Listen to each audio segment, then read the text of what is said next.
No seu televisor, na TV Galega, o Mesa de Bar, e na Mesa de Bar, o pastor Milton Jandrei, ou Milton Jandrei, como dizem os brasileiros.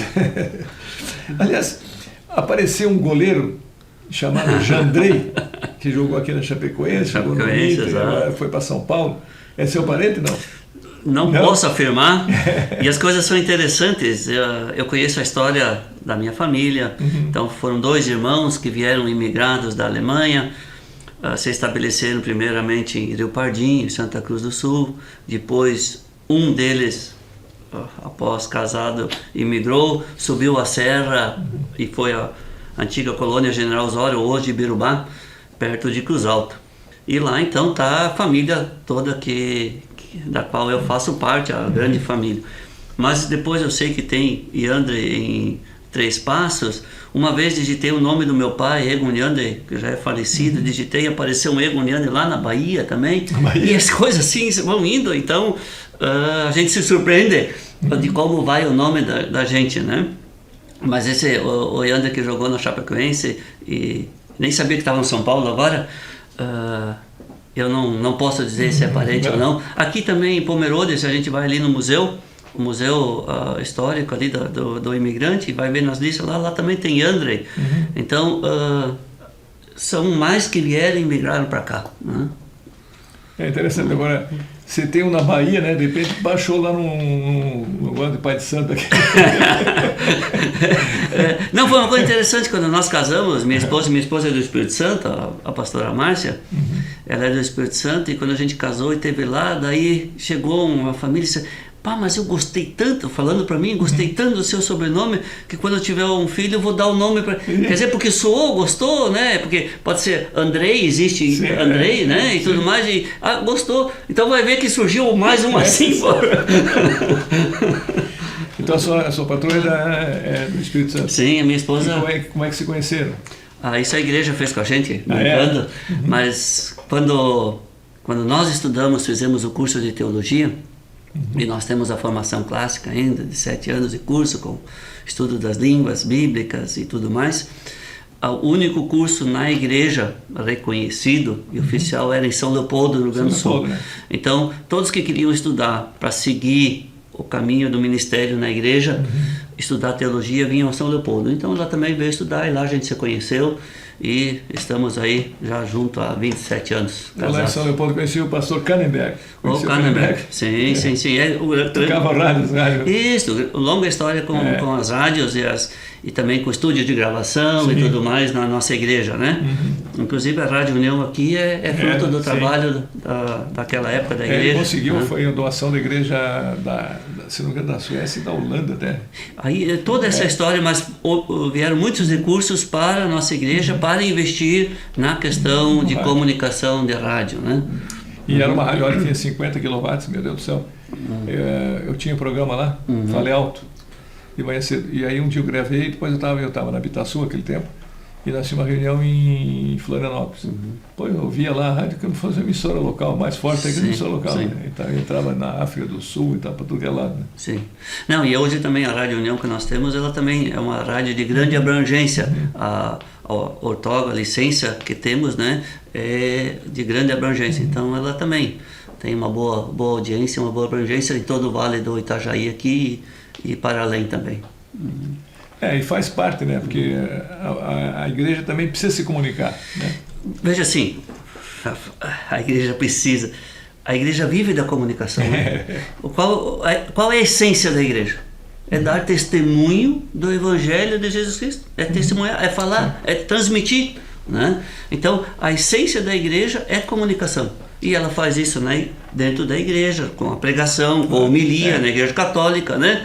Mas ela também faz para além das 4 paredes da igreja. A gente também comunica com o exemplo da gente, com o testemunho, com o engajamento, mas sempre de novo temos que dar voz àquilo que Deus em Jesus Cristo fez por nós. Porque quantas pessoas cabem na sua igreja? Antes do restauro ou depois do restauro? Aumentou no restauro? Não aumentou. É que o restauro, nós não reduzimos espaço nenhum, mas as mudanças de segurança, legislação, bombeiros e tudo mais, então elas também tiveram mudanças, E hoje, então, na Igreja do Espírito Santo, oficialmente, são 390 pessoas sentadas, tá? Mas antes nós já tivemos 500, 520 pessoas agora lá. O senhor compara, o senhor fala ali, faz uma pregação para 290 pessoas. Se o senhor fala na emissora de rádio, o senhor nem sabe quantas milhares de pessoas estão vendo televisão, idem, né? Mas um exemplo assim, então, Pimpão, veja assim. Falei da formação em São Leopoldo e tudo mais, eu saí lá de Birubá. Nunca fui uma pessoa tímida, mas tive que aprender a falar para o público, certo? E tanto de perder o medo de estar diante do público também, ou falar... Isso eu acho que é um defeito do alemão. O alemão tem uma educação muito castradora, ele é muito certinho, responsável, né? Se eu venho aqui em Blumenau, como é difícil trazer um blumenauense para contar a história. Vai ali em Itajaí, todo mundo fala. O lusitano é mais...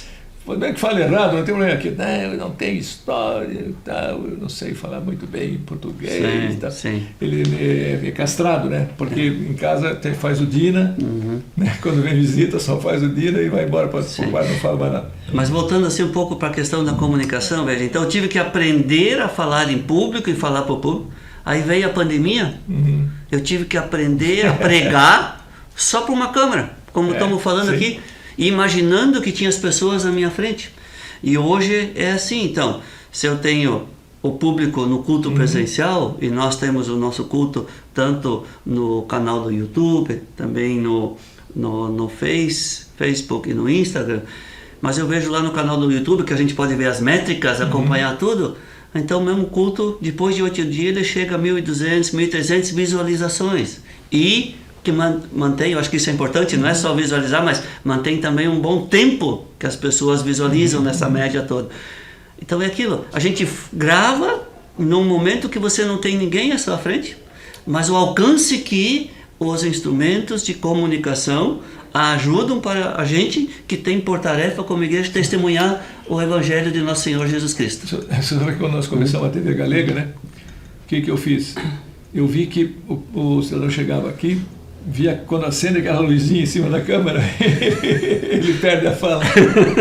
Eu mandei desligar. Ou bota uma fita em cima, as coisas. Desliga a lâmpadazinha vermelhinha para não assustar, né? E dizer, olha aqui, ó, aquela câmera ali, veja ali um cidadão que está sentado na sala da casa dele, né? Olhando você. Você está falando com ele, você só não pode ouvir o que ele diz, não escuta o que ele está falando na casa dele. Mas ele está te escutando, então fala para ele. Mas assim, a comunicação presencial, toda a comunicação para mim tem o seu mérito, o seu valor, tá?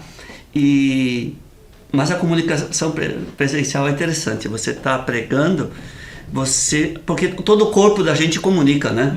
Então você já vê se as pessoas estão te acompanhando ou não estão, você começa a mexer a cabeça e tudo. Começa a fechar os olhos.